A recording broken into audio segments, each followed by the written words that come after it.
This was considered to be a very positive and mutually beneficial experience, most importantly for Georgia as a beneficiary side.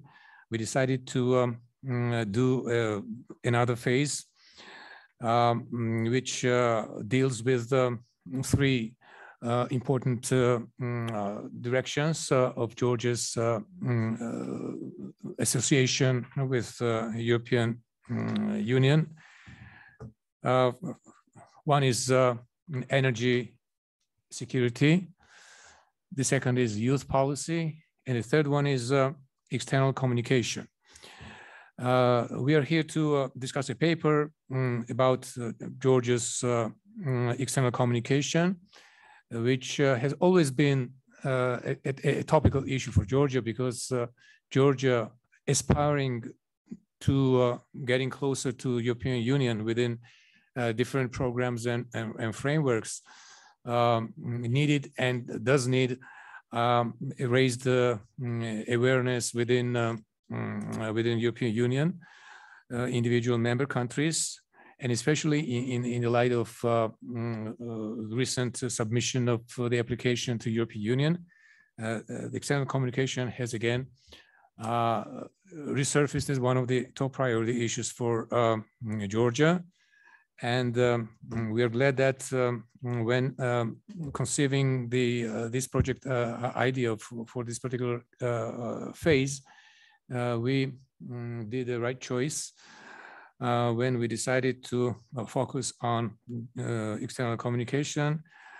And we are very glad that our partners from Slovakia as a state, and Slovakia's foreign ministry, and the think tanks and the think tank community has a very good experience in a successful experience of devising external communication policy, and we decided to learn more. How could we transpose those positive elements of the experience of Slovakia in this regard? And we decided to dedicate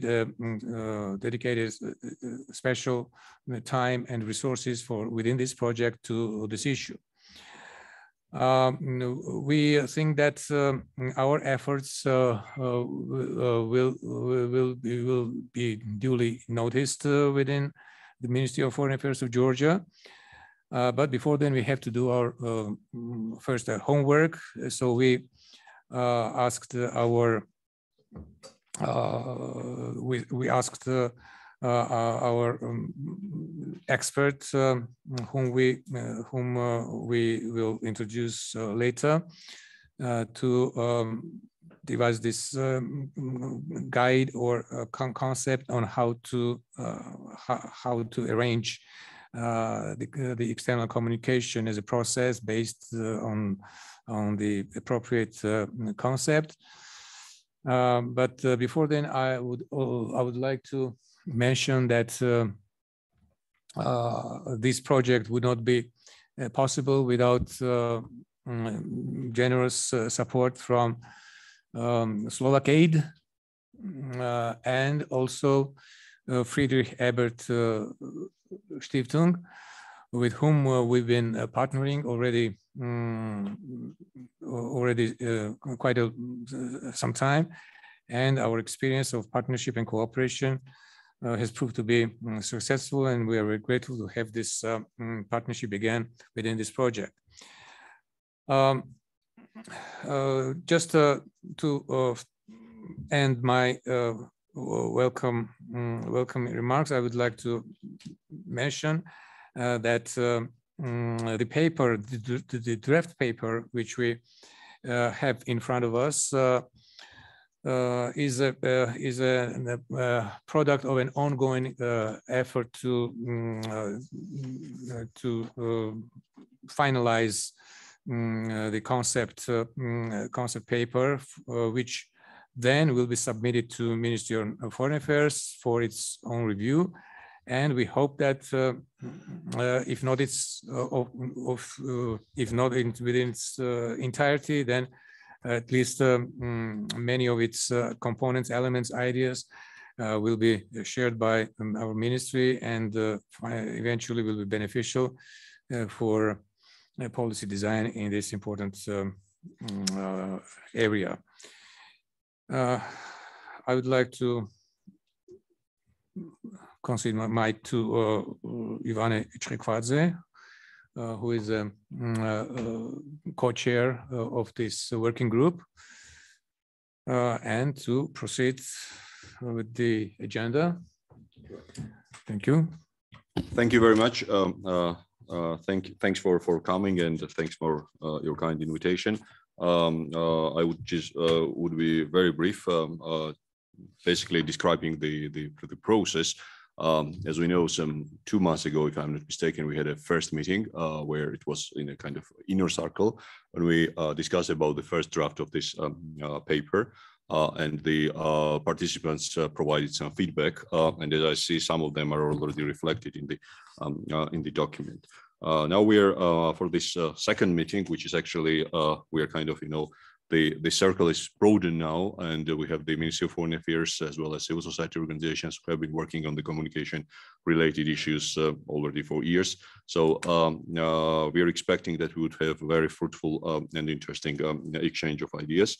And I think that that's a very good exercise to ensure that there's a joint ownership of this document. And this is not just, one organization or a group of organizations writing some kind of document, and then it ends up on the shelf. And afterwards, I think that we would have the final gathering or final concluding, meeting or even online discussion in order to reach the final draft and to finalize the document. And as far as I know, Ministry of Foreign Affairs is going also to contribute to this process, providing the feedback to the draft.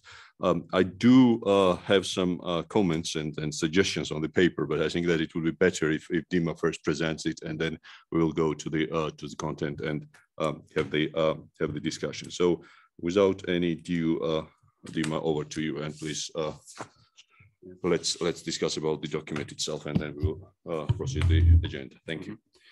Thank you. First, I will try to share the presentation with the audience.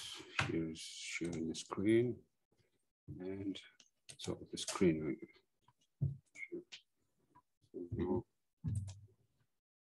Somehow I should close it.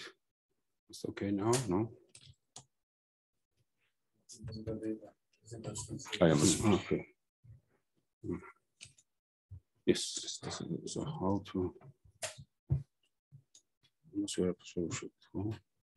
So it is. Oh, okay. It's a bit late. Okay, thank you very much. First of all, I apologize for being a bit late. Unfortunately, I didn't consider the weather and the traffic which follows this weather, but so here I am, and I'll try to briefly, not to take too much time of you, but briefly present the paper. I will mostly concentrate on the finding and recommendation part, because review part is more technical, and so you can have more time to read and to make comments on the written documents rather than on the presentation. So, but first I will start with the structure of the study. So it's of course introduction, general context, why we need this strategic communication, the importance of strategic communication, the main goal and objectives of the study, and scope of the study and methodology. Then the second chapter is more focused on the goals and strategic objectives of the Georgian foreign policy. So we use the 4 main documents. It's a national security concept of Georgia, which is a kind of this is the most comprehensive document and defining the most of our Georgian national values and or the interests, and of course the foreign policy priorities as well. So foreign policy strategy of Georgia 2019-2022 government program 2020-2024 towards building a European European state, and 10 years action plan of Ministry of Foreign Affairs. And unfortunately, I should say that this 10-year action plan is not, at least I have not seen the document. I see only the presentation. And so, I saw also the presentation done by the minister. So, so there is no, at least not available for me, the written document. So we're just trying, I just try to catch up this general main elements and main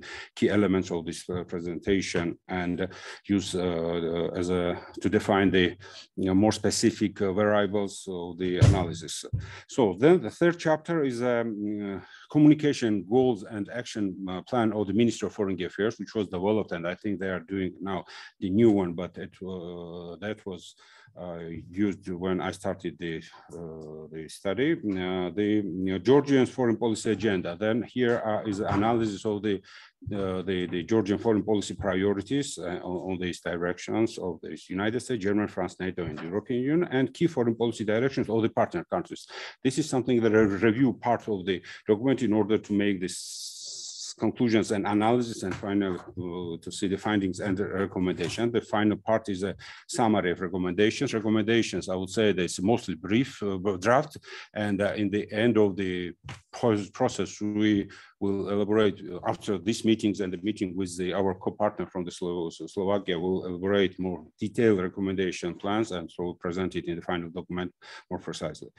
So, the main goal of the study is to explore gaps and barriers in implementation of the external strategic communication and its compliance with the foreign policy strategic objectives. So here, on one hand, we'll take this existing objectives, communication elements, and also what are the gaps and barriers so to achieve these objectives, especially on the communication part, not in the policy way, but and to define what are the possible shortcomings of the current strategy and what has to be improved or changed in the current practice in order to have more tangible achievements. And of course, it's not aiming to critically analyze the strategy objectives or revise them. Actually, this is not an objective of our study, even though the case of Russian invasion of Ukraine not allow me to not to touch some of the issues, especially if we talk about the one of the objectives or one of the directions of the Russian foreign policy, such as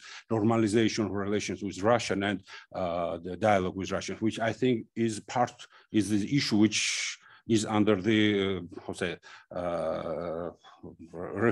reshape, let's say. So at least in some part level, I'm touching this in analytical part. The scope, of course, the Georgia's foreign policy objectives are touching all the world, especially when we talk about this non-recognition. But of course, the study could not do entire world examinations. Therefore, my focus was done on Euro-Atlantic integration and cooperation with strategic partners, so United States, NATO, and European Union, and Germany and France, as of course, there's a strong and important players in the global politics, but at the same time, the most important players for determination of the Georgia's integration, fate of Georgia's integration in NATO and the European Union.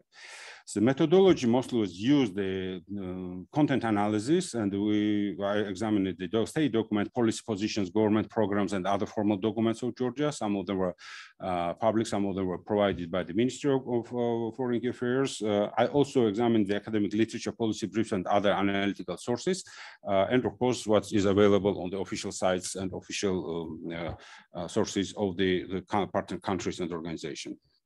So these roundtables and your suggestion will be used as a kind of will be described as a part of the methodology used by the developing the study. Of course, your comments and suggestions and critics is very much appreciated.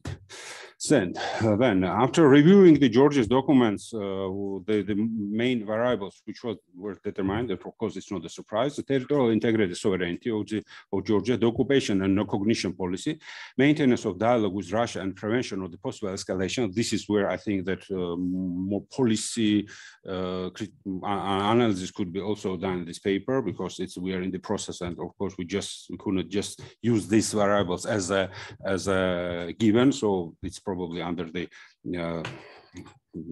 rethinking.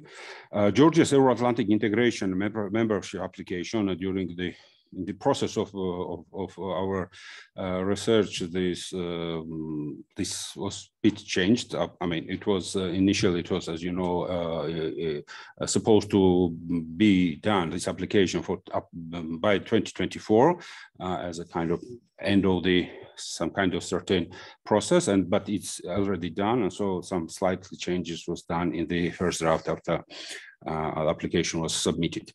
Cooperation with strategic partners, this is also another objective and a variable for our analysis. Promotion of Georgia's economic opportunity and realization of function of the regional hub and transit corridor, and creation of image of the countries as a democratic European state. This was the and is the name of the Georgian government program presented by the parliament. So this is important element, especially after we go to the recommendations and gaps. I think this is important what we can later discuss.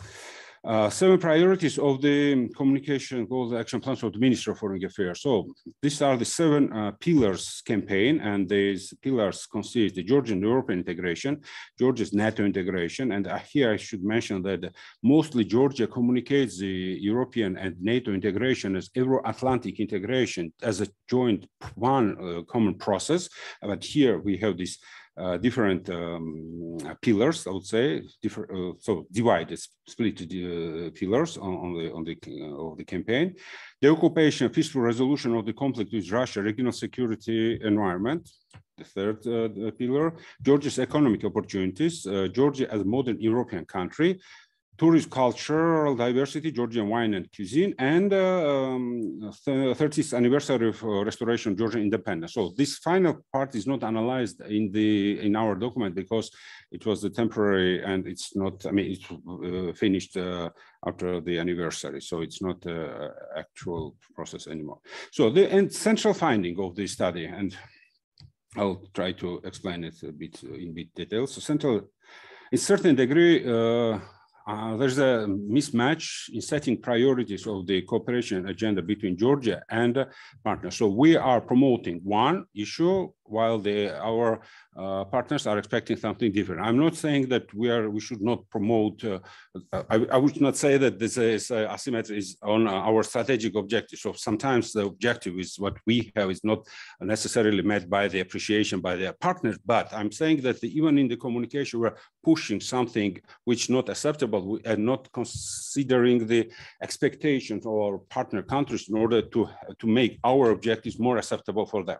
So this is the main central finding in my understanding, and but there are the 10 other findings and the recommendation which follow each other.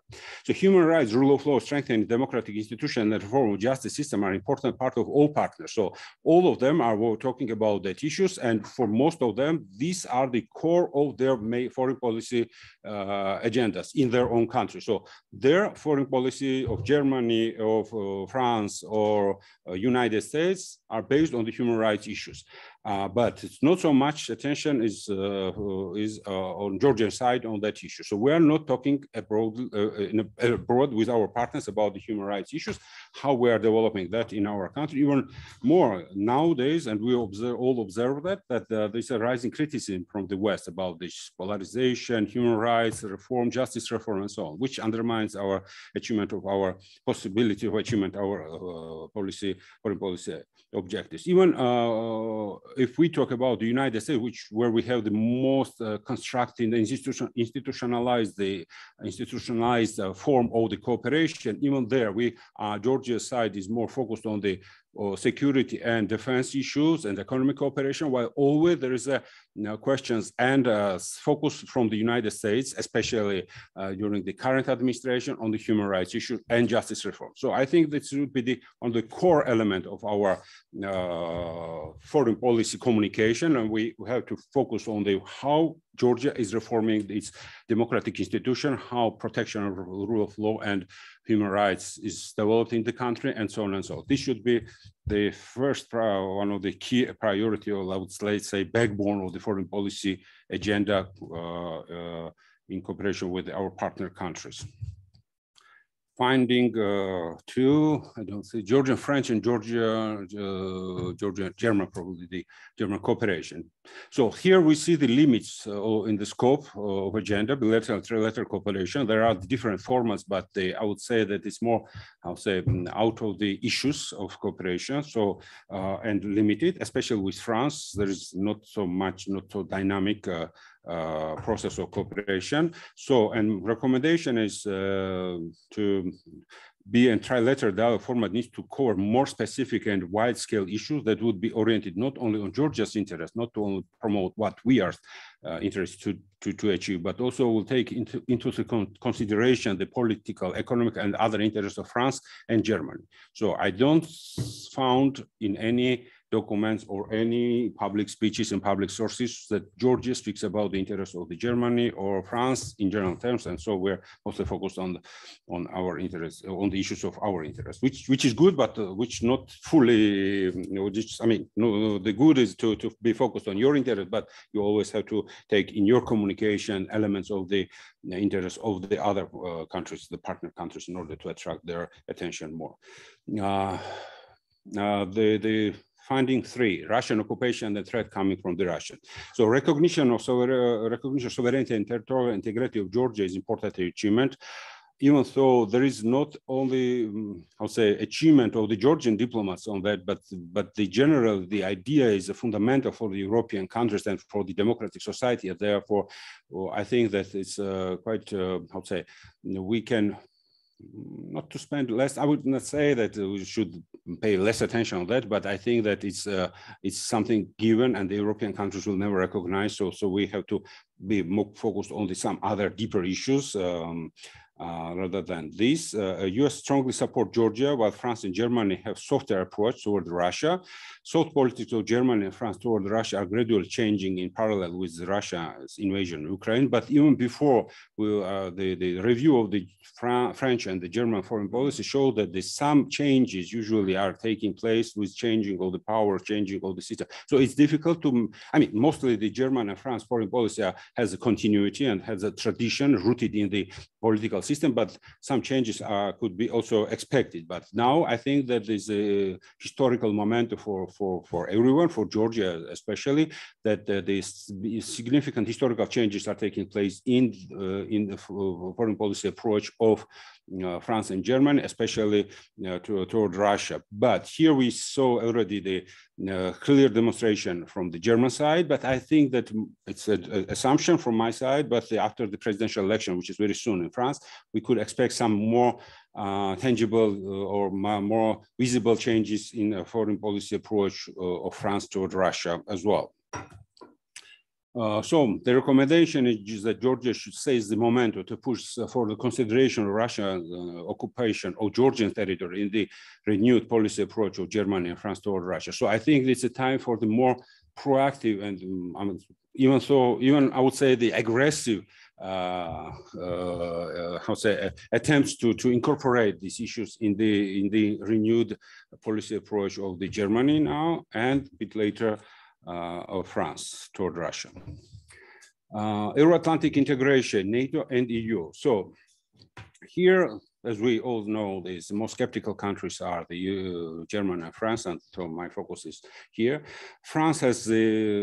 Both countries have the different, they see these two process as a different concept, a different projects, even though Germany has no critical approach toward the NATO, while the France is very much criticizing, starting from the previous administration of United States. France started criticizing NATO as a central instrument for the security of the European Union. So they launched the process of, or at least France launched the process of establishing, creating the more sovereign security system for the European Union. And the expressions like the brain dead organization and something like this was used by the French president. So therefore, and on the other hand, they have the different views on the European Union, more Euro-optimistic, but anyway, these two countries are looking on that two directions as a two separate concept, and I think that the recommendation and in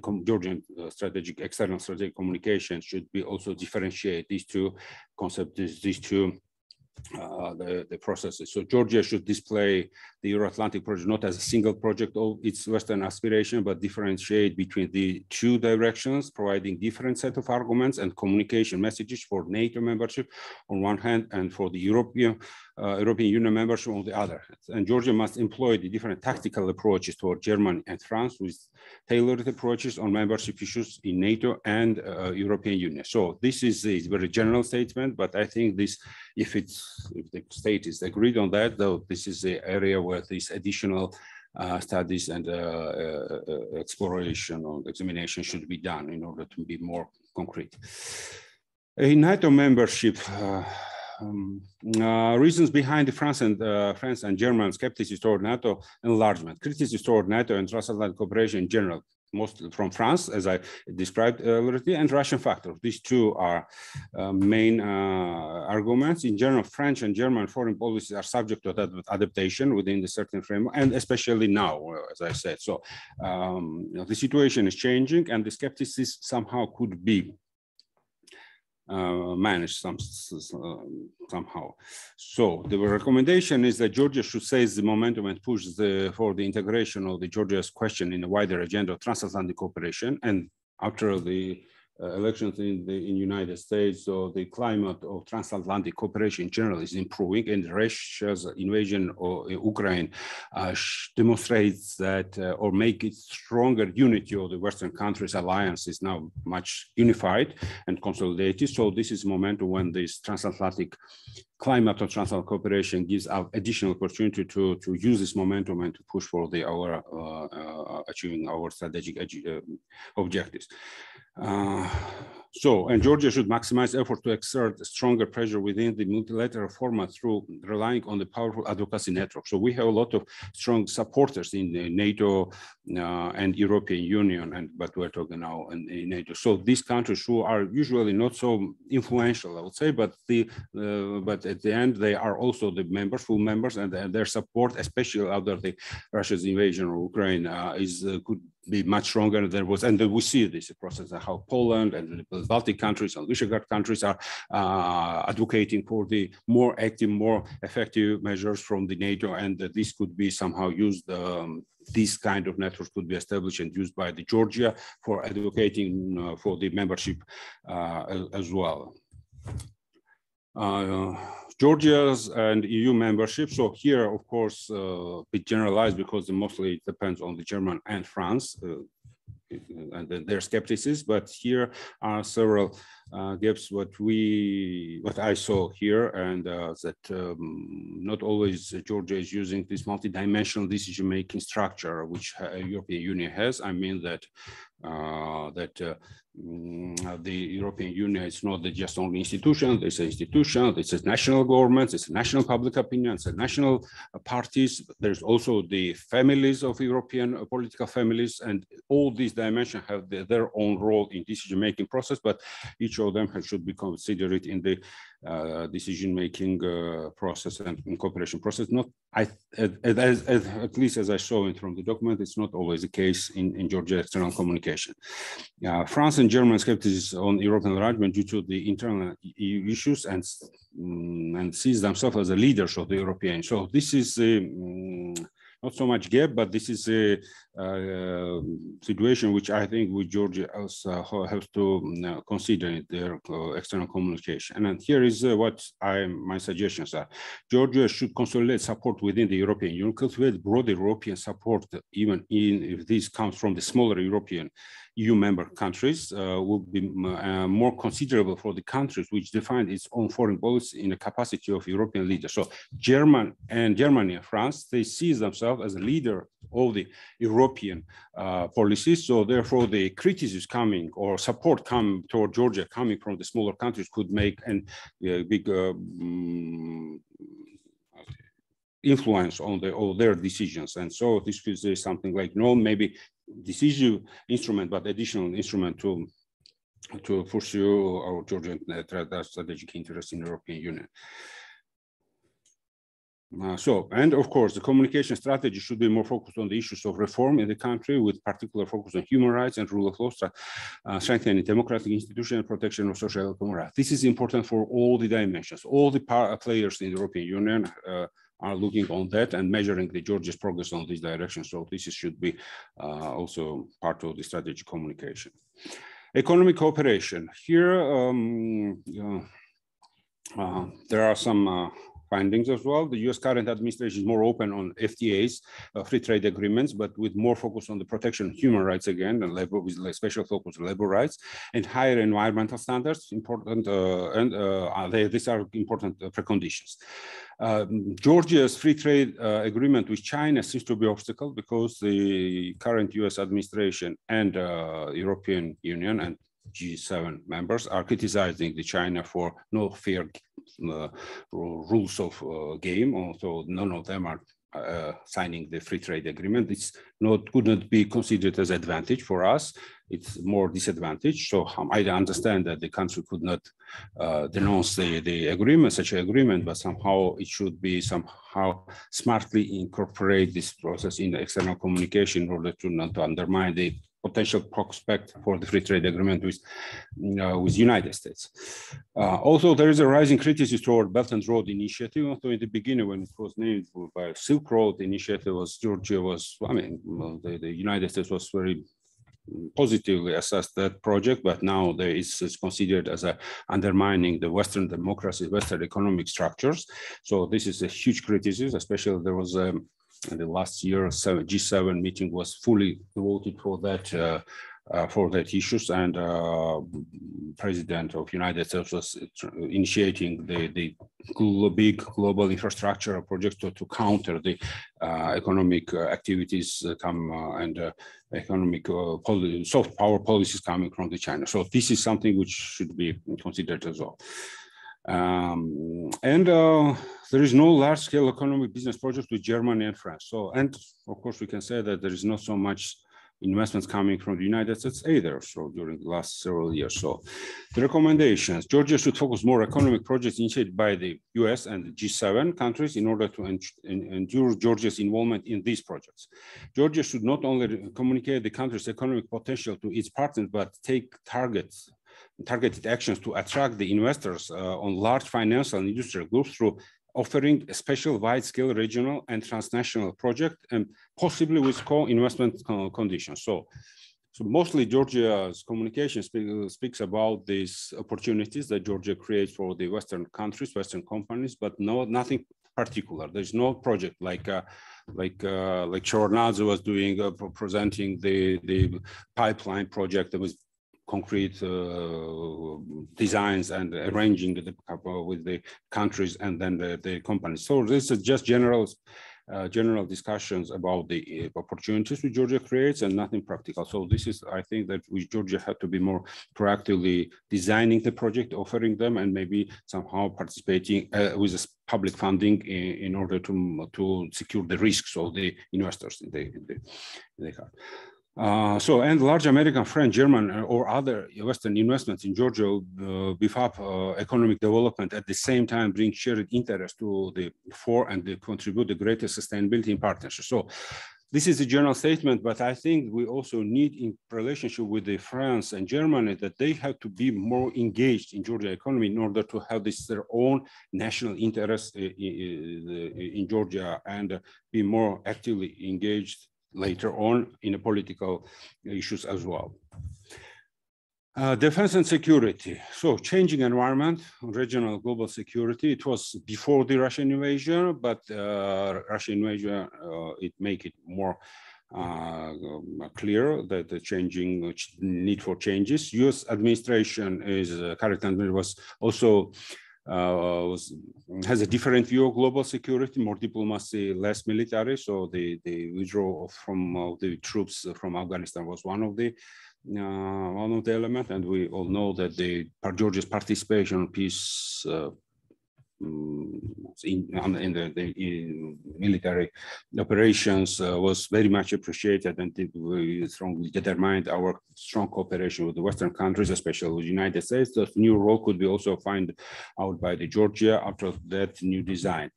NATO is renewing its strategy. I think yesterday was discussion of the first round. I didn't have time to look on that, but it also sees the need for the renewal of the organization and the strategy. And Russian invasion in Ukraine shows need for revision of security architecture generally. And so this is a moment also where Georgia has to also be part of the discussion. In light of these ongoing changes, Georgia should also rethink its own role in the international security system and pursue the revised communication with the international partner. Georgia should be active participant contributor of the renewal of the regional and global security concept. So Georgia should participate in discussion with their concrete proposals and suggestions. General trends in external communication. So it's Geocentric, but Georgia-centric. And this is, I think, a bit characterized of the weak and poor countries. So I think that Georgia has ability to be more proactively talking about the other issues. Like Georgia should be positioned as a global player and contribute to the forming a global agenda and participant of the discussions rather than be focused on mainly on its own national interests. So the issues like non-proliferation, mass destruction weapons, energy security, environmental, climate change, these are the issues which are part of our Georgia, the Georgian documents and part of the Georgian interest, but Georgia is not so much speaking about it. So every time Georgia communicates, talks with their partners, it's has in the core of the issues are the Georgia's national interests only, I would say, and we are never part of these global issue discussions. A campaign, the external communication campaign consists of 7 directions. So I think it's in such a or overloaded political agenda globally, so it's very difficult to communicate and campaign 7 different directions. Even though most of them are interconnected, but those 7 different designs is very difficult to implement. And all of these directions are universal, not specified for the regions or countries. So there's a general framework of the campaign, and some of the activities which are planned by the embassies are more country focused, but the campaign structure and the design is general for all the countries around the world. So recommendation, it's important to consolidate all the strategic goals and objectives under a single campaign format, umbrella campaign, I would say. The key campaign concept should be not negative, but positive and focused on the future and the progress. The concept of democratic European state, which is the slogan of the current government's program, may be served as an overarching conceptual framework to cover directions such as NATO and European Union membership, economic opportunities, and the country's cultural and historical diversity.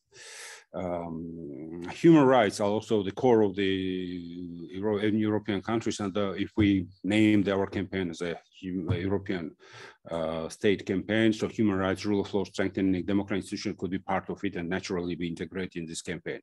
Occupation and related security threats from Russia can be displayed as a challenge for entire Western democracy, and can be, which is now obvious, it was not under discussion anymore after the invasion. So, and was questioned for some time by many countries. So can be also placed under the overarching communication concept of European, democratic European state. And the concept of democratic European state could be beneficial for the EU and NATO integration. There are expectations in the West to see the successful democratic project implemented. So I think it's one of the most highest interest of this organization, the member countries, to see that something positive is developing in their neighborhood.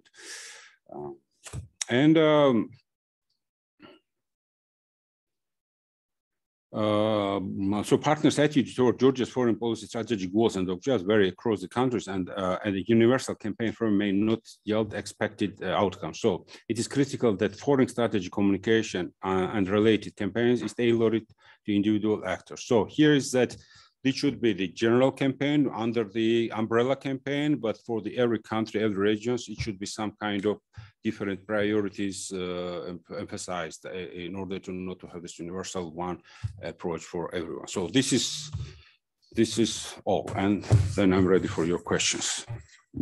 Okay, thank you very much.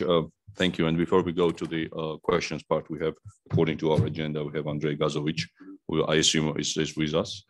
He's an external communication expert, and he works at the research center of the Slovak Foreign Policy Association. I think that it would be interesting to hear your assessment, your views, and also some of the best practice that Slovakia has on its way of NATO and EU integration and communicating this process externally. Please, over to you. Well, thank you very much. Good afternoon, and thanks again for a kind invitation and introduction. It is my pleasure to be with you again and to be at least a bit helpful in reaching your objectives. First of all, I would like to congratulate Dmitry to your excellent work. You really addressed and resolved many of the issues and questions that we have talked about last time at the last working group and also during our bilateral communication. And I'm really glad to see that basically all of the recommendations are implemented now. I would like to give credit to Dmitry, especially for addressing the Russian invasion of Ukraine in this version of the paper, because of course this invasion is a game changer for all the countries in the region, and a game changer also for the whole international security and cooperation. Obviously, this is the time when the agenda is being reshaped and the rules are being redrawn, and it has implications for the objectives of Georgia and for ways how to reach them. When it comes to Slovak external communication and Slovak branding process, I've covered the topic quite extensively and in depth during our last working group in December. And as we are now already a bit behind the schedule, I will not repeat it. What I think would be, what would make much more sense now for all of us would be to discuss the current situation regarding the Ukraine. Because of course, this has many implications for Georgia's foreign policy and also for Georgia's external communication. And Dmitry has correctly pointed out in his paper that this invasion will affect almost everything. And I believe it would be useful now to focus a bit more in our discussion on the topic and on the question of how will it affect everything? How will the Russian invasion affect the situation for Georgia? How will it affect Georgia's ability to reach its strategic objectives, especially EU and NATO integration? And how should the Georgia's external communication adapt to this new situation? And what are the main opportunities? What are the main threats? And what are the concrete steps, policy-wise, but also communication-wise, that Georgia should take? So I would like to perhaps open this kind of discussion, and it would be very useful, Dmitry, if we could hear perhaps your ideas, but also the ideas of all the colleagues that are here. Oh, thank you very much. So actually, we can move to the discussion part of our today's meeting. I actually have some comments, if I may, of course, to abuse the position of being a moderator of today's meeting.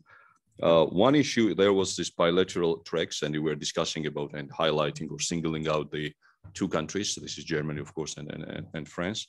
And I think that it would be also interesting to add to that group Netherlands, considering their standing on this EU integration and EU membership and EU enlargement process, and highlighting this. So that would be kind of proposal, as well as considering the new reality. And here, I mean, of course, the submission of applications, also the engagement with Moldova and Ukraine, which is not at easy standing now, and it's pretty tense, I have to say. I mean Ukraine here.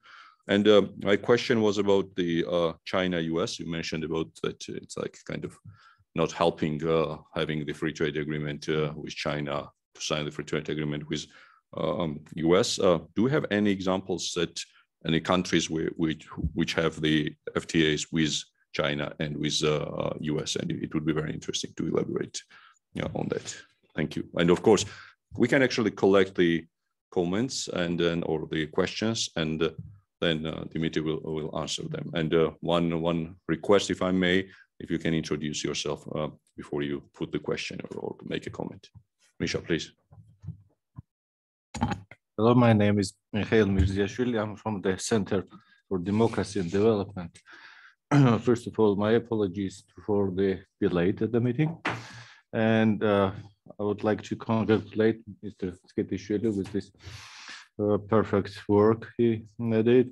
I'm a bit experienced with the similar work, and I know how it's complicated to do in this country, because in this case you have even more documents you can analyze. It was less when I was working for that issue. My question is that I realized that you were limited with the objectives of the Georgian foreign policy. Yeah, you mentioning it in your introduction, but still I missed the Georgian external policy objectives, the Eastern Partnership countries.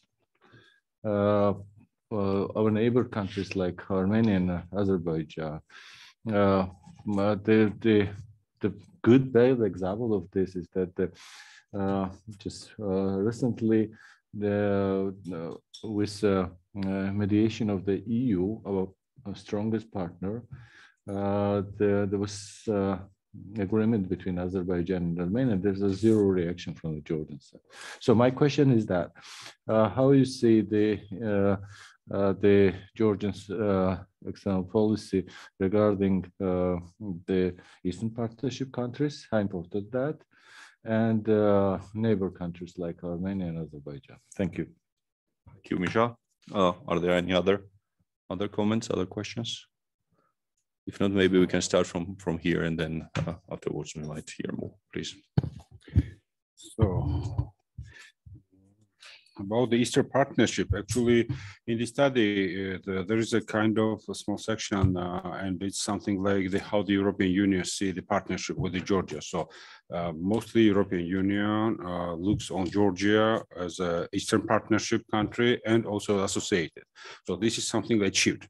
So we also had as our political objective to reach this level, but it's now achieved. So nowadays, as a variable for our study is not the partnership or cooperation on the current level, but the more like which is even in our constitution, the membership. So therefore, of course, the Eastern Partnership format association trio could be used, and I will say that the association trio section in our recommendation to strengthen that this format should be used even more for the communicating the Georgia's European agenda. But the study is not focused on the Eastern Partnership per se. So it's about the integration, which is the main objective.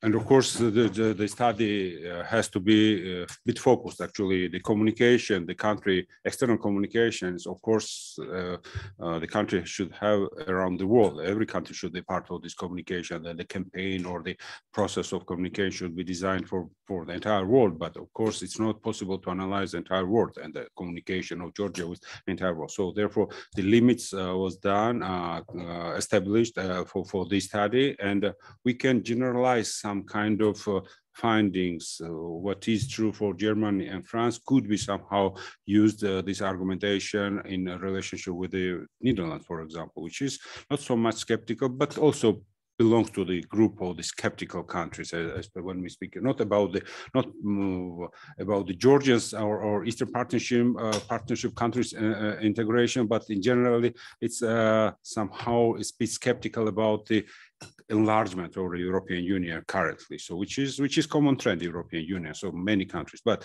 again, if we find out some kind of what could be corrected in relationship in communication with the German and France, somehow this same scheme could be used, or similar scheme could be used in relation with the Netherlands or Sweden or any countries who has some skepticism about the enlargement.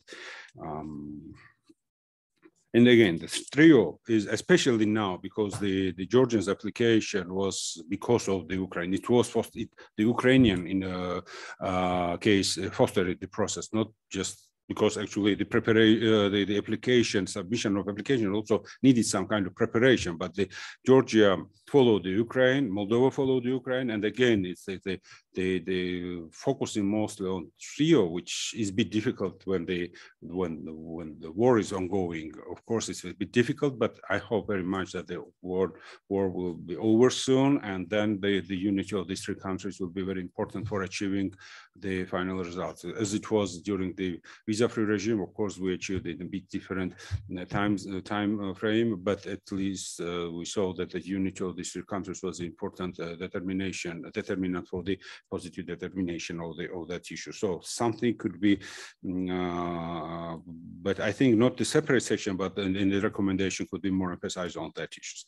About the China and the US and the free trades of these countries. So China doesn't have too much. I don't know exactly if these 25 or 30 countries who have the free trade with the United States, if none of them have the free trade with China, but mostly they don't have. And I think that the China is one of the special countries who has least free trade agreements around the world, especially with the countries who want to cooperate. Therefore, I don't think that's, again, it's not advantage, especially in the communication. I'm not, again, revising even when I was in the parliament, I was criticizing this agreement when it was sent for ratification. But nowadays, I'm not criticizing that, but I'm saying that in the communication, it's not advantage, it's a disadvantage of when we are talking about the free trade with United States. Again, one of the key issues in the trade policy of the Biden's pre-election period and after the election was that China is undermining the entire economic system of free trade regimes around the world because of the lower standard of the human rights, labor rights, environmental issues, and then so on. So therefore, this somehow could be improved. Again, denunciation is a very difficult process. The agreement is there, but somehow we can, withdraw at least on some of the specific products and balance somehow the free trades. There is, balance the process somehow. So this is very complicated, but I think it's manageable. But it needs special focus on the communication. I think that's all. If I'm not missing any other question, yeah, that's it. Thank you. Any other comments? Gogita, you want to? Yeah, please. And Andrei had the comments about yes, sure. It's more general. Maybe we go to maybe Gogita and then Andrei. I will go to this Andrei's suggestion. Thank you very much, Gogita Arvedashvili from Georgian Center for Strategy and Development. So we are living in a time when we are facing the hybrid challenges day by day. So when we are talking about communication, just one I would like to mention, and I have a feeling that we are lacking of, is a whole of government and whole of society approach in terms of external and internal communications, because of course we are talking about the Georgia's external communications, but it is not an issue of MFA only. And if we will not have very high level cross-governmental coordination on internal level, of course, it will be very hard to have effective and efficient foreign communications. And it is not an issue of Ministry of Foreign Affairs only. And of course, this is a very good case of cooperation of the state and non-state actors when we have an opportunity to discuss the challenges for external communication. But in general, I feel that we are lacking the engagement of the non-state actors. I mean, civil society organizations, think tanks, academia, and so on. And these actors could also have a very important and very positive role when we are talking on to achieving our communication objectives overall. Also, it would be very interesting to think about not only communicating with NATO and EU integration issues, but building bridges and building small alliances. I mean, more focus on bilateral cooperation and more focus on multilateral format that can boost again advocating and achievement of Georgia's foreign policy objectives. And I believe after the development of the events in Ukraine and what Georgia also submitted the proposal for joining the EU. This has changing a lot, and many state strategies and documents should be revised, updated, and we should have to think about once again how best we can think about for achieving our goals, because already it is a stated changing, much more changed environment than we had a couple of times ago. And one I would like to also highlight is that of course, it needs a much more financial and human resources, because we may have very nice communication strategies, but if we will not have enough resources, that will not be realistic to achieve those goals. So this should be a very important point that I think we should have to all advocate, because as we see very often, they are very nice stated goals, but we are lacking tailor-made action plans and tailor-made communication campaigns and activities. So thank you so much. Maybe you start from Andrei's point, and then I will start with issues, because it's more or less somehow interconnected. So first of all, whole of the government approach is it's a challenge for every country, actually, everywhere. But in Georgia, it's one of the biggest challenge. And I would say that here is not only whole of the government approach is as a challenge, but the whole of the state, actually, civil society, political parties, opposition or ruling, most of the mainstream parties and other actors, businesses and the trade unions, everyone have to be in the same line. And this should be done by the state as well. So actually, as our focus was the external, foreign policy, and as our partner was the Minister of Foreign Affairs, so our study was focused on that part of the issues. Even though I absolutely understand when we are talking about the human rights issues, of course, it's not the part of the Minister of Foreign Affairs. So Minister of Foreign Affairs should include these issues in their agenda of communication. This should be, I think, the backbone of the entire process of the communication, but main job should be done by the political actors here back in the Georgia. So the other ministries and other actors. And of course, there's an important interconnection with all of that. And civil society, of course, civil society and has a lot of influence. And I would say that, again, the civil society think tanks and everyone should be organized by the state, not to set the agenda, but organized, but they have to be permanent communication on doing some policy communication, because these are the important voices in the European Union. And it's very good, and I'm had experience of being in part of the European politics somehow, and was looking on from that perspective on our region. And I think that it's much more appreciated when the two political opponents are speaking in the same voice, ruling party and opposition. Of course, it's appreciated by the Western country because it's a tradition of European democratic culture.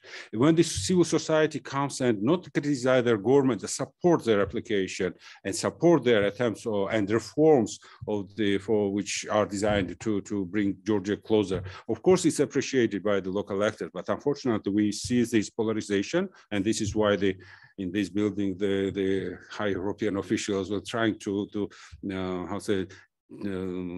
solve this polarization, political and the civil polarization in Georgian society, to end this, because it's a common voice of the Georgia, at least on that issues, could be very much appreciated. Of course, there could be some disagreements on economic and social issues, and it's very natural, but on the strategic issues, where there is 70 or 80% of the population support, and most of the political parties, at least on the formally, are supporting this direction, why there should be the kind of disagreements on that issues. But unfortunately, this is what we have now.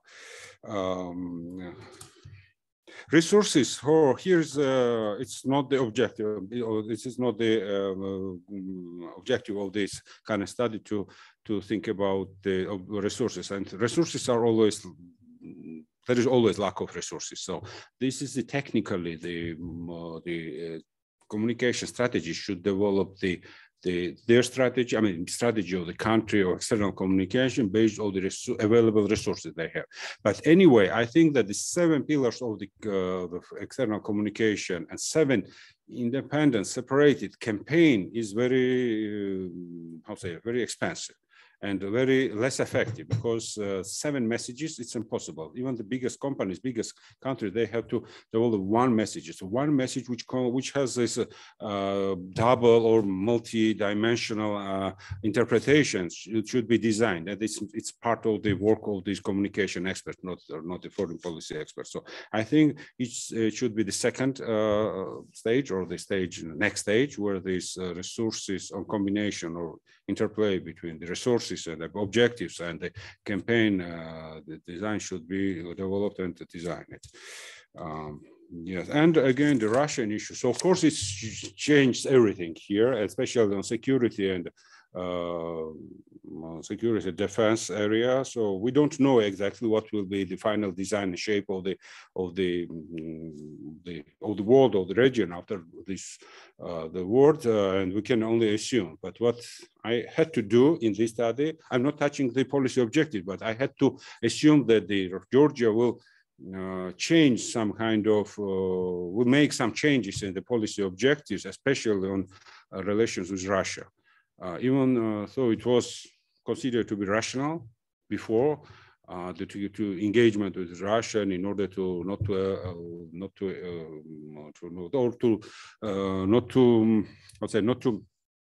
allow them or not to escalate the situation or whatever. Nowadays, it's not the issue anymore. So these changes will happen. I don't think, and it's my personal opinion, I don't think that what we have at the moment, that the policy approach currently conducted, this ambiguity in the foreign policy, is not the good for the communication, external communication, achieving the other main objectives, because ambiguity in the critical moment is considered to be the compromise, not the smart policy. I think it's my personal, it's not my role to speak about it in the paper, but I think it's important to see that this assumption has a legitimacy, and we have to talk about it, and the recommendation should be done assuming that the role of the objective of sustaining dialogue with Russia will be changed, and because I don't think that there's a room for any dialogue, any space for dialogue anymore. And I think that somehow France is again my assumption, after the election, that the pre-election period, of course, France will not change dramatically their policies, but I think that France will follow the way of Germany, and they fundamentally rethink their Russian policy. This is reality. I don't think that Macron will do it, because again, in Russia, issues was quite important issue in the elections previously, and probably it is. I don't have this touch to the French election campaign. I don't know so much how sensitive this issue is, but definitely the politicians are making more historical changes after the election, where they guarantee their seats are there and they gain their support and have the higher legitimacy, because the rating of popularity of the current president is about the 25–30%, which questions his ability to win the elections. I hope so. I hope very much that he will win, not Marine Le Pen. But anyway, after the election, I expect that he will change the attitude toward the entire process. And the first sign was that if he was naming the NATO brain dead organization, now he said that the current war was electric shock. So the sign of the changes are there, but how this final shape will happen, we don't know. For sure, we see that after the 30 years of stable or constructive dialogue policy of Germany was changed, started this policy by the one social democrat and renewed by another, but still it was fundamental revision. And if Germany did, I think France will do so. Yeah. Yes, please. First of all, thank you very much for this opportunity and for this very interesting document. I just want to ask you, where do you see the role of National Security Council of Georgia in communication process? Because several years ago, there was an idea to put this all communication issues under the umbrella of National Security Council of Georgia during elaboration process. So I think when we are talking about the Security Council, it should be main engine for the coordination of the intergovernmental process of communication. That, of course, it's not this institution is not focused on the foreign policy only, but I think the coordination between foreign policy act makers and the local activists, local actors should be coordinated by the Security Council. Of course, in the current Security Council design, there's not the role of the president, of course, but it doesn't mean that the president office could not be, or opposition parties, or civil society could not be involved in this broader discussion. Of course, the Security Council should be more, I'd say, more state institution oriented, but I think there have a lot of possibilities to coordinate this process. But again, when it comes to whole of the government approach, and this, I think, unfortunately, we're lacking it. In the mic, please. Yes, because there was, during the establishment of new Security Council, there was an idea to establish a general strategic communication unit within the council, which will coordinate all strategic communication units of all government institutions. So this was just an idea. I think it's just a structure, and probably we can, if we look in different countries, example, there were different experience of doing this whole of the government approach, and in different countries, the different structure are coordinated.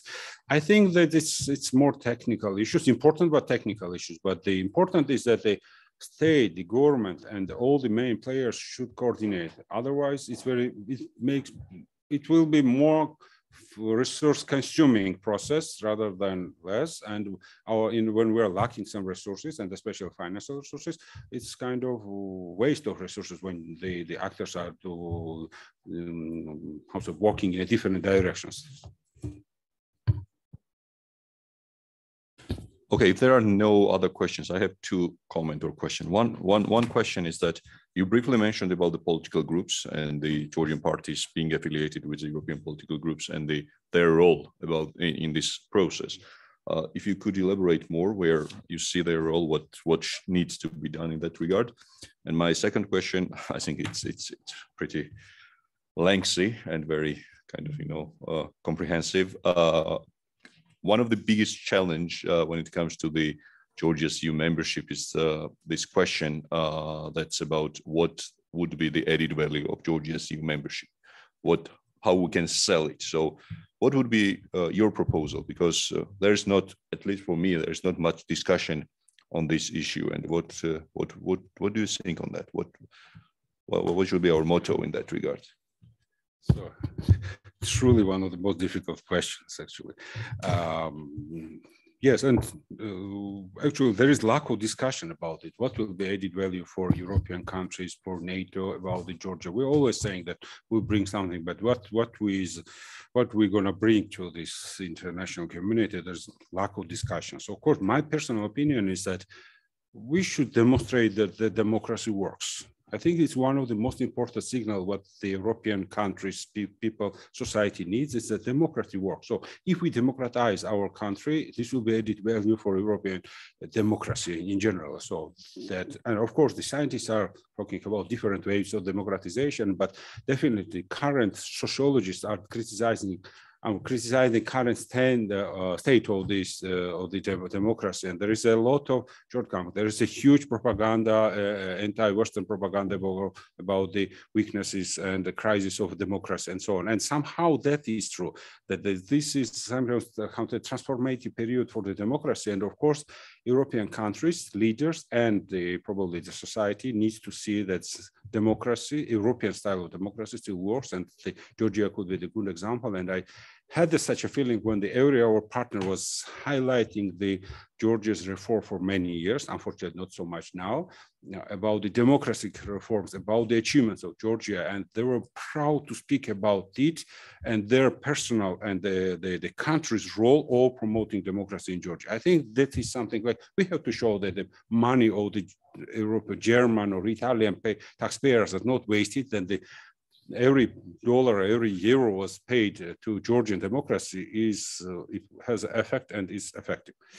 Political parties, just very simply to say, each of the political families in European Union has their member parties from Georgia, but none of them, I would say most of them are not using this platform for facilitating the consensus in European Union.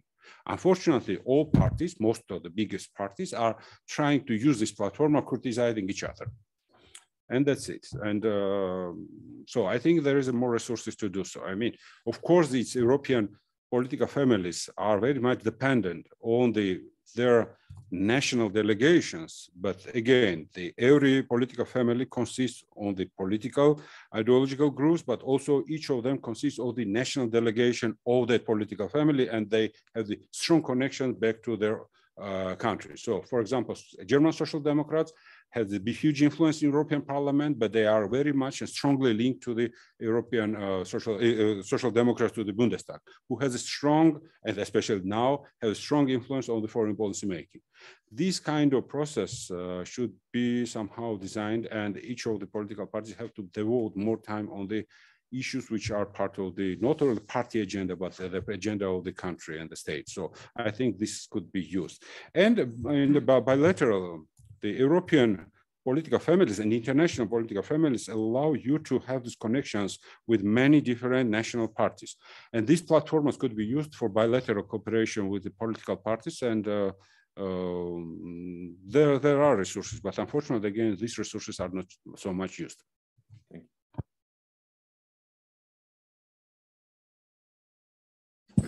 Archel Gigishidze from the Levon Mikhail Foundation. The issue of strategic message for European Union as well as to NATO, of course, should be a kind of core element of the communication strategy of Georgia. And I get and appreciate your answer to the previous question: what should be the message to the European Union? What would be the added value of Georgia if and when it becomes a member of the Union, or added value to member states? We don't have much to bring in, but again, working democracy, example of working democracy should be and could be really something which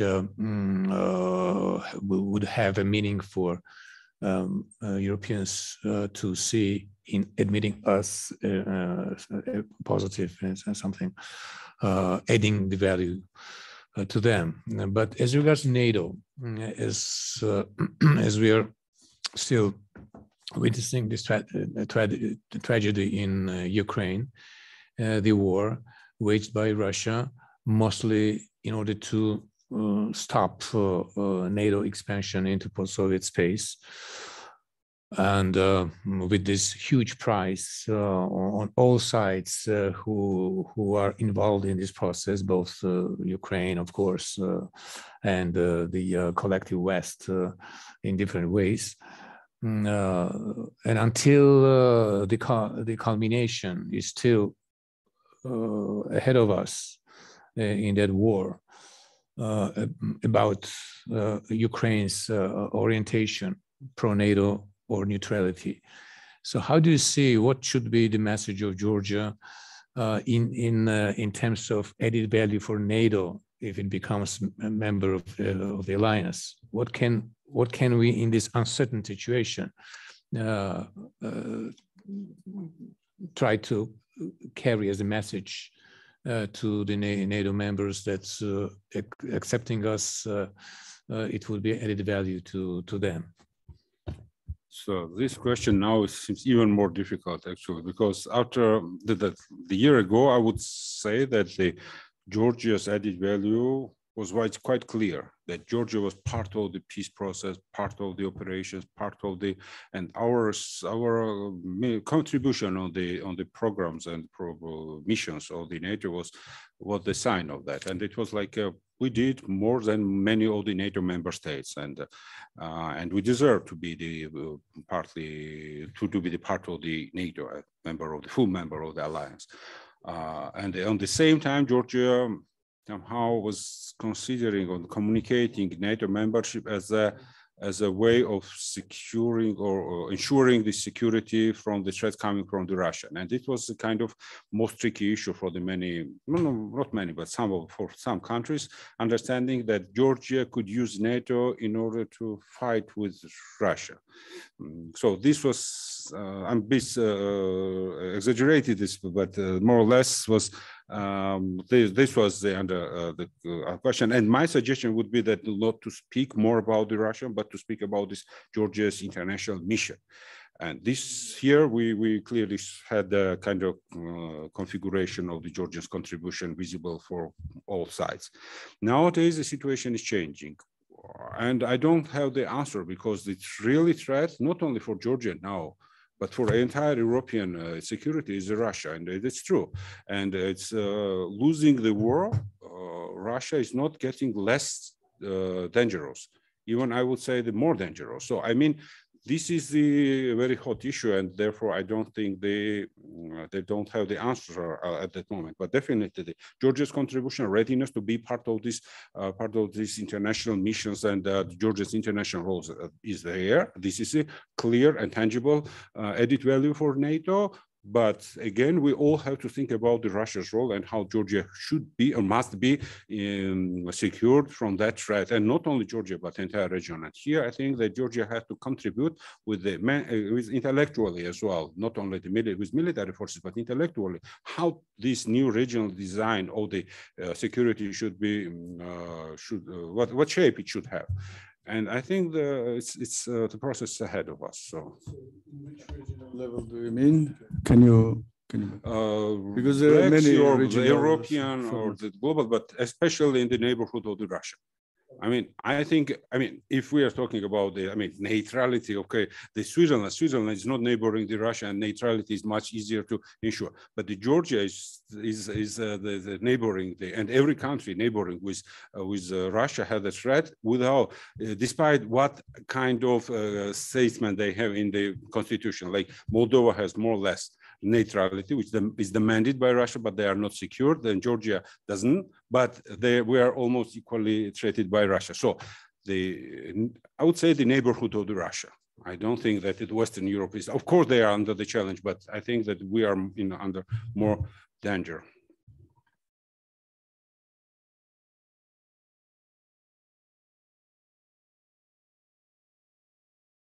May I ask you one question? I just was looking through this document briefly. It's not possible now to comment everything, but I noticed some, to my view, some mistakes. For example, you say, or the document says in under the chapter related to EU-Georgia cooperation agenda, that, the page 19, it says that to submit, by 2024 is to submit an official membership, application for, but it doesn't matter, it's just detail. And according to the 10-year action plan to gain candidate status by 2030, so 2030. Which is, to my view, mistake, because maybe the plan is mistaken itself, because a country planning waiting candidate status after application for 6 years, already submitting to this kind of situation. We may receive by 2020 or never receive it, but one should not plan this, because when you submit application, you wait that in 1 year maximum, you receive response, positive response, or you may receive negative response, but still waiting until 2030 from 2040 and include this into the plan This is never done like this by no country was doing this. So actually here I'm citing the Georgia's government's program, and I'm saying Which that one of the is- key declared intermediate objective of the government program, it's not my. No, I understand. Then you should need to reformulate, I mean, Maybe. this, because it is understood like if you are waiting candidate status till to 2030, but actually the program maybe is up to 2030, right? Program. But it doesn't mean that the candidate status as such for the candidates that we are waiting up to 2030. It may be a nonsense, because when you submit, you are already waiting that in 1 year maximum, or maximum 1.5 years. It's what is it in the government program actually? I will check again, but I think Yeah, that was but it could be mistake in the governmental program. I don't blame you. if it's in the government program, I could not change because I'm Yeah. citing the government program at the moment. So if Nowadays, anyway, it doesn't make any sense anymore because the application Yeah. is there and they. No, the it has candidate sense, status is because if expected to you are get- ready to wait 6 years, then you now waiting from here 6 years when you know what Yeah, I yes, mean. I What I understand. mean. If I that- may jump in, since Yes. we mentioned government so many times, I represent the Ministry of Foreign Affairs of Georgia. I think, we have, I didn't look at the wording exactly, but it's not a governmental program. If you remember, the ministers presented, every minister presented 10-year programs last year. And so the plan was formulated in a way that by 2030, we expect to have the candidate status. By 2030, we expect to have this and that. By 2030, we expected, so the formulation, the wordings were in a way that by 2030, we should have the candidate status. But the application was envisaged indeed in the government program for 2024. So I think it's semantics. Well, back then. It's a submission of it, because I'm sorry again interrupting you, but by 2030, if we have minimum ambition, we should have started already accession negotiations by 2030. Sure, that's and to be candidate country in 1 year from today, or 1 year from 2024, if it happened in 2024. So I insist that this is mistake, and this is misleading plan, because the ministries will understand that they can relax, because until 2030 we have so much time, and we don't need to advocate for receiving these candidates as to do something in this more actively. Yes, this is the problem. Yeah. Just let's please take into consideration this plan was made last year, and so many things have changed after then. So again, I think it's about formulation. What goal was in which document and how it was formulated. This is very important. It is very important for all of us. As far as you are from the government, I would insist, even don't ask, that as a civil society representative, to change this attitude and to formulate more clearly when we are expecting and what we are expecting in 2030, that we are expecting to already to be in negotiation of accessions with you. Otherwise, we have no ambition. Indeed, I believe the plans and the forecasts will change after what we have witnessed last month and last few months. It's not my responsibility. I'm Stratcom department. You can yes, communicate the message. But yes, the logical, reasonable expectation is that everything will be altered and our plans will change, and everyone's plans has changed. Thank you. That was my. I'm sorry for a little bit sharpening the discussion. That was great. Thank you so much. Any other comments? Any other? Yes, please.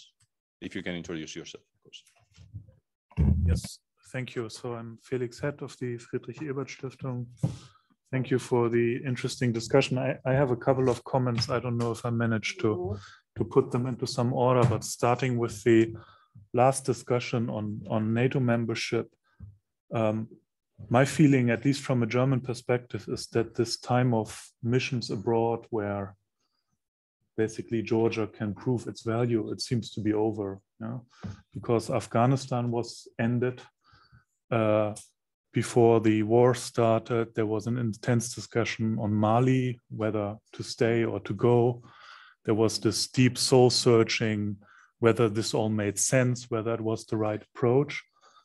And my feeling is, not being an expert on that, that this is here to stay, because you hear a lot of voices coming from the German military saying, okay, we had the wrong focus for the last 2 decades. We neglected territorial defense, which we need now against the Russian threat. And when we made investment, we made them for futile missions abroad, for Kosovo, not for Kosovo, for Afghanistan, Mali, and this kind of things. So there's the challenge. Yeah. You also had the recommendation that, given the war, maybe Georgia should become more aggressive in pushing for NATO membership. My feeling, this is really also contingent on how the war continues and how it ends, if it ends soon. Yeah, and how it's ending. Yeah, I mean, if it's ending soon or quickly with some side of the Russian-Ukrainian deal where Ukraine renounces the goal of NATO membership, there might be the common interpretation in the world that Ukraine pursuing NATO membership was the problem.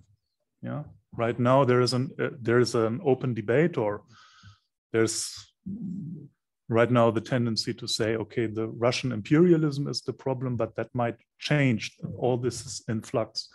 And if we come to a situation where the general analysis is that, okay, NATO was the problem, then maybe it's not the right step to push aggressively for NATO membership in that kind of situation. Then I have a general comment sort of on level of ambition. Yeah. On the one hand, I think Georgia currently has the problem that it has high ambition. Sort of Georgian politicians go to Brussels, say we want to become a member, and then the opposition comes and says, but there's democratic backsliding. Yeah? And I think the general impression is that Georgia is sort of punching above his weight or its weight. Yeah? So, and the thing is that, again, I'm not a communication expert, but probably in communication strategy, it's a problem if you pretend something that you are not. Yeah. So if the main message is basically modern European state or modern European democracy, maybe it's better to frame that as the goal, and at the same time sort of have this understanding, yes, there are problems and not everything is perfect, but this is our goal. Instead of saying everything is perfect, we are super, and then somebody else comes and says, well, but actually we have this problem here and that problem there. So I guess that's one part of my comment on level of ambition. The other one is, I thought in some of your recommendations, you were also too ambitious. Like if you say like Georgia has to be a global player, I think that's asking too much, given the size, the economic weight, and the resources. Yeah, I think where I agree is that Georgia should talk about other things than its own interest. I remember a few years ago, I attended a regional security conference where the then foreign minister came and only spoke about Georgia, not mentioning any of the neighboring countries. And there I was, as a German, kind of disappointed, saying, well, is this an island surrounded by the sea? Yeah, but the alternative to talk about everything, yeah, I think that will also become shallow necessarily, because Georgia does not have the abilities and resources to back that up. So the question is like on what to compromise. And also I think it's sort of a given that that basically the top number one priority for Germany or France is never the South Caucasus. And whatever you do, it will it won't change. Yeah, I think that's a fact you have to live with. The question is then, where can Georgia prove its value and show something? Yeah. Regarding France, I started to think during your presentation about Armenia, because that's apparently something where France is interested. Yeah. And then if I think it was perceived well when Georgia tried to mediate or tried to be a platform last year, these kind of attempts, and maybe also show that this future of the region matters to itself as well.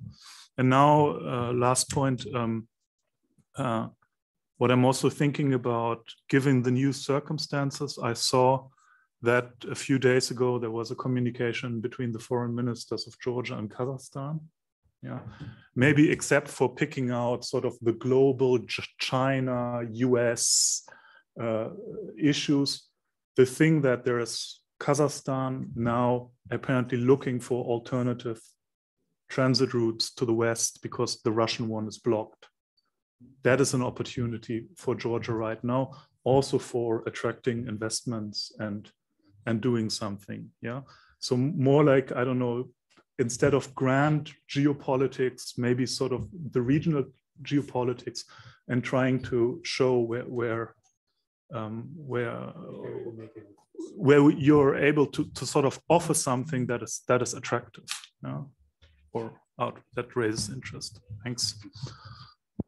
Thank you, Dima. If you can answer that question, and we have to kind of wrap up because I'm cautious about the time. Yes, thank you very much, Felix, for your comments. NATO membership, of course, it's very difficult to say at the moment because actually the process is ongoing. We don't know what will be the final shape of that process, that war, and how it ends. But anyway, Georgia should participate, not to wait, but to participate on the discussions of what will be the guarantees. I mean, if there is a concession about the NATO membership from Ukraine, they are demanding some kind of alternative guarantees equal to the 5th article of the NATO. So if there is a concession about Georgia as well, Georgia has to be part of the discussion in order to gain something. If we had to, because of the new reality, we had to give up this issue of NATO integration, we have to get the alternative guarantee. So this is how at least Ukraine, but it is an ongoing process. I'm not going to enter this because it's still from my side will be speculation. And but for sure, in my understanding, Georgia should have to have a role in the designing of the regional security process, and that will be not only the sitting there, but also the contributing and bringing some ideas and suggestions. Global player, maybe it's a wrong word, it's not, but be part of the global play. So somehow to participate, and that here I think we're in the same page. So I think Georgia, speaking about the European perspective of Georgia, we not only have to speak about the reforms in Georgia, but also challenges the European Union face. Absolutely. I think that if the European Union is discussing, and there was a time, I think I was in the parliament, I was asking to our team for participating in the conference in Batumi to make the panel about the European challenges. And that day it was a refugee crisis. And why we should not speak about the refugee crisis? It comes from our region. That we can be very productive contributor of discussing the issues, and the European society, at least as elite on the elite level, they have to see that Georgia is not something like the poor neighbor who will come and join and will be, how said, always asking for some money or for some help, but also be part of the discussion, contributing intellectually on some policy solutions, strategic interest. And here, absolutely, we agree. We have the several formats. We have these bilateral formats, very dynamic with Germany, less dynamic with France, but still with Germany, very dynamic. We have this triangle of the strategic cooperation between Germany, France, and Georgia, but there is no substance of the cooperation. So I remember that, for example, in economic on issues of economic cooperation between Germany and Georgia, there was a kind of offer from Georgia that we are a country of the low taxation and the free cheap labor, so which is somehow contradicts with one of the big problems Germany has, social dumping on the labor market. Actually, it was not wise to suggest it, but something what we can suggest is to to have the participation, to ensure the participation of German companies on the project, like you mentioned about the Kazakhstan or others, but we have to design, we have to think about it, not they, but we have to think about the project and ask the practical questions, requests to the leadership of the Germany to participate. As soon as there is some kind of financial economic participation, of course, the political climate, political level of political cooperation is also rising. It's very much interconnected. So this is why I think that we have with France, for example, cooperation, we have permanent meetings, we see the meetings on high level, but there is what we are doing with France, nothing, except they had an interest to be kind of patron of the Georgia on developing the air defense system. But what we saw here, signing this contract between Georgia and France about the buying this high air defense system caused internal political problems, and the governmental coalition split on that issues. So since that time, we don't have anything practical with France. So of course, France is not so much interested to be engaged in the process and in a very painful process of solving the Georgia's sovereignty, territorial integrity, and security threats. And this is the problem. So this is where I think that we have to think about their interests and to suggest something. So I'm not intervening in the papers. I'm not intervening so much in the policy suggestion, because actually I've tried to be, to limit myself on that, because it was an objective for the assignment. Yeah, and Kazakhstan, yes, there are again the economic opportunities after this collapse of this current economic infrastructure, I would say, because Russia is not a reliable partner anymore. Even more, it's even for the good partners of Russia, Russia is a very bad partner in the international market. Of course, this should be used, not the Georgia should offer the ways for the, avoiding Russian companies avoiding the sanctions, but it should offer the companies who are damaged by the sanctions, by the behavior of Russia, alternative ways to transfer the gas, energy resources, or other business activities. And for the companies who are withdrawn from the Russia, not for the Russian companies, but the companies who are withdrawing from Russia. This, I think, is also an opportunity. Every crisis creates opportunities, and we have to be smart in order to design and put it in our communication and then use these opportunities. So that's general. Thank you very much. Thank you. If there are not any last minute or any burning questions, then we have to wrap up our meeting. I just want to thank Dimitri. Andrei, maybe you have any comments, any questions? Okay. Thank you. So one just my friend, very the request from my side. If you could have read and to give my practical suggestions, comments, and critics on the paper would be great, because there is a lot of data, and if you follow, if you read and find out something is not so much correct, I will be very much appreciate to get these comments. Thank you very much. Yeah, that's actually what I was going to say, that it was requested that if you can, like within 1 week's time, provide any written comments and contributions to this paper in order to improve it, of course, first of all, and also to have the joint ownership. I would like to thank you everyone for spending these 2 hours. I think that it was interesting and very thoughtful discussion. And I assume that we might have another, like afterwards, another kind of final meeting when we will present the final document that Dimitri is elaborating. Thank you, and have a nice evening. Thank you. Thank you very much. Bye-bye.